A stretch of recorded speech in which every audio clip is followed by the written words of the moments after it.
Biden administration finally admits how disastrous canceling Keystone XL was.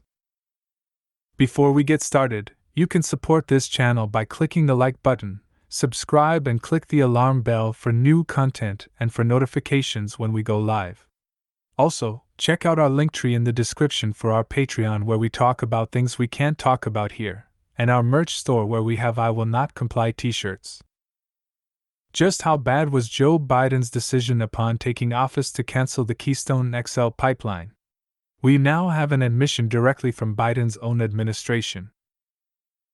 According to a newly released report from the Department of Energy, which cited a variety of studies on the economic impact of the pipeline's construction, the cancellation of Keystone XL cost somewhere between 16,149 and 59,000 jobs. Lost GDP from the project is also estimated to be between $3.4 billion and $9.6 billion. Even when you only consider the CEAS, which is the government's environmental impact study, the numbers of jobs and money involved aren't small potatoes. The 2014 final CEAS estimated that about 42,100 total jobs, or 21,050 jobs annually, would be created if construction were to take 2 years, direct, indirect, and induced, as well as $2.05 billion in earnings in the United States. About 3,900 of these jobs would be direct construction jobs in Montana, South Dakota, Nebraska, and Kansas. The project was expected to support 50 jobs during the operation.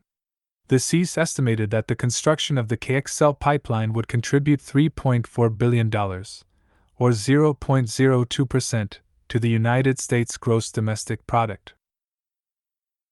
The cop-out here still being pushed by the DOE is the idea that the pipeline would only have created 50 permanent jobs. That's a farce for several reasons.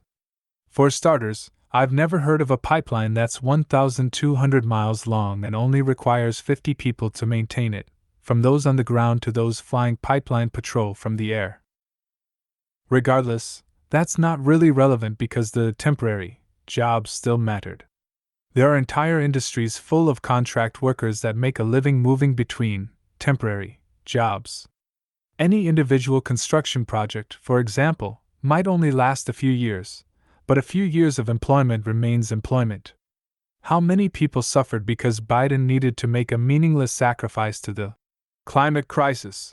Besides, there wasn't even anything good for the climate in canceling Keystone XL.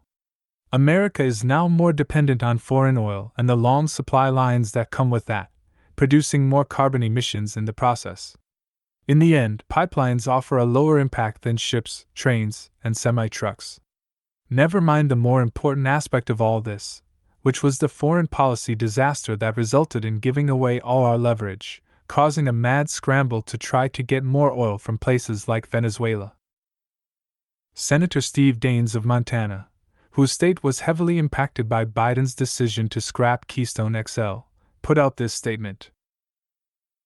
The Biden administration finally owned up to what Montanans have known all along: killing the Keystone XL pipeline cost good-paying jobs, hurt Montana's economy, and was the first step in the Biden admin's war on oil and gas production in the United States.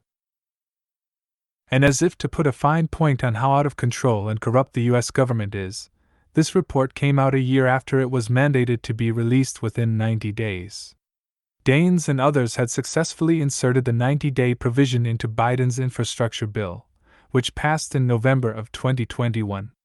The DOE completely ignored it, no doubt wanting to wait until after the 2022 election to release the report, technically breaking the law in the process.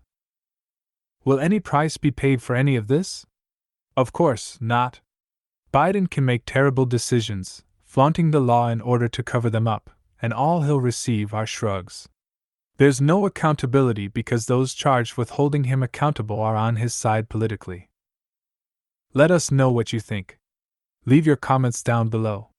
Like, share, and subscribe. And check out democrapublics.com for the latest in news. Until next time.